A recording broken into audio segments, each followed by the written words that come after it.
¿Qué es la doble militancia? Entonces hay dos principios en tensión, un principio de libertad de mandato versus un principio de concentración de que la curul corresponde a la agrupación política.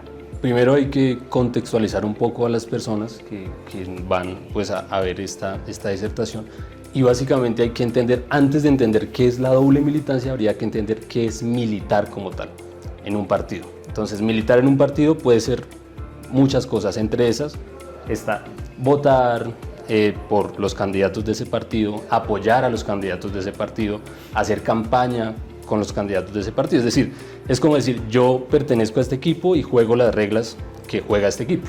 Entonces, ¿qué sería doble militancia? La doble militancia es un concepto que se viene desarrollando en Colombia desde la década de los 90, fruto de la violencia, el narcotráfico y el surgimiento de diferentes grupos paramilitares, guerrilleros y demás. Esto fraccionó a los partidos políticos en los 90, lo que hace que en el 2000 surja por primera vez en la sala del Congreso una discusión sobre que hay que limitar que un candidato, que un representante se cambie de partido. Entonces llega por primera vez esta discusión al Congreso y surge el acto legislativo número 1 de 2003. Allí por primera vez en Colombia se habla de doble militancia.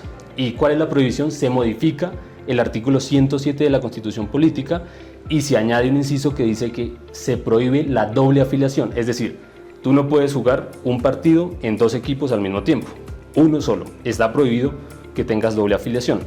En 2009 los congresistas se vuelven a sentar, el Senado vuelve a discutir esta cuestión y dice, hombre, las personas siguen defraudando a su partido, es decir, siguen siendo desleales con su partido político. Llega la reforma, acto legislativo 1 de 2009, y se incorpora entonces que ya no solo es doble afiliación, sino que ahora no puedes cambiarte de partido sin haber renunciado por lo menos 12 meses antes. Y sigue apuntalándose la balanza y en 2011 se termina de apuntalar. Con la ley 1475-2011 llegan las 5 causales taxativas que se considerarían doble militancia, artículo 2. Dentro de esas 5 causales, como vimos y como los antecedentes nos muestran, se vinieron desarrollando, ¿no?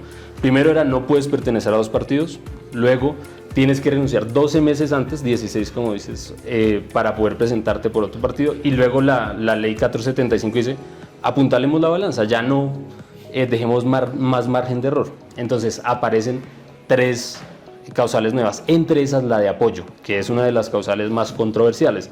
¿En qué consiste? En que si una persona milita, esto es importante, en un partido político, no puede apoyar a un candidato que esté adelantando su candidatura por otro partido político, con la excepción de las coaliciones, que sabemos que es un marco regulado y que permite excepcionalmente esto. Entonces, ¿cómo se incurre en doble militancia por apoyo?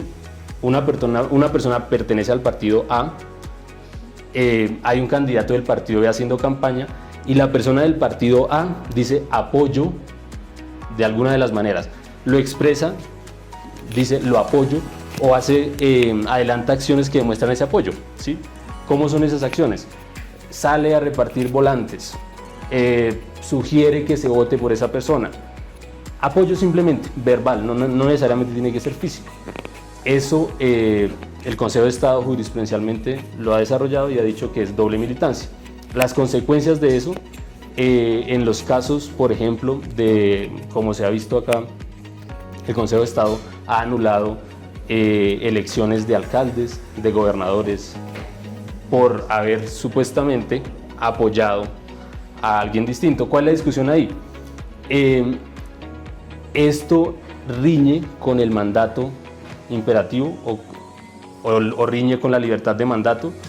Es una discusión que se zanja, es una discusión mucho más amplia, pero es la tensión, ahí está planteada. Juan Camilo.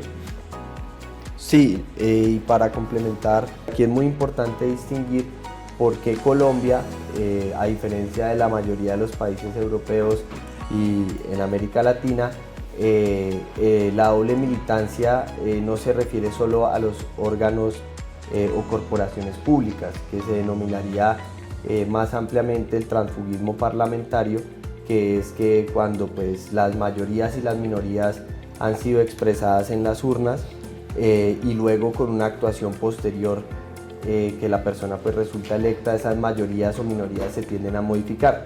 Lo que mencionaba Juan Felipe es un tipo de transfugismo diferente a ese, es un transfugismo electoral, porque ocurre antes de que la persona haya sido elegida. Entonces son candidatos, ambos por partidos diferentes, que en uno u otro caso deciden apoyarse, pero todavía no se ha manifestado la voluntad política en las urnas. Entonces por eso es que se le denomina es un transfugismo electoral.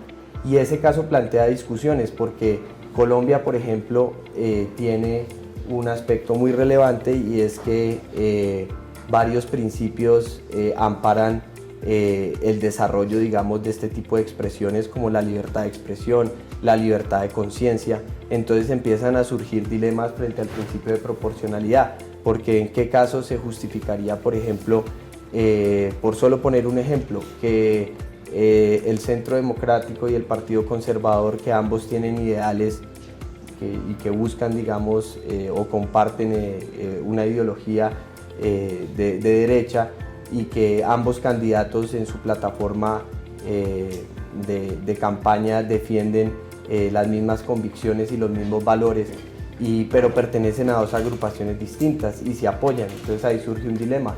¿Es realmente proporcional anular esas elecciones? Ahí Ese está es el la problema discusión. jurídico, plantearlo así, que el problema jurídico sería eso. O más bien debería quedarse en sede administrativa como revocatoria más bien de inscripción, que es el libro que está ya circulando. Exactamente.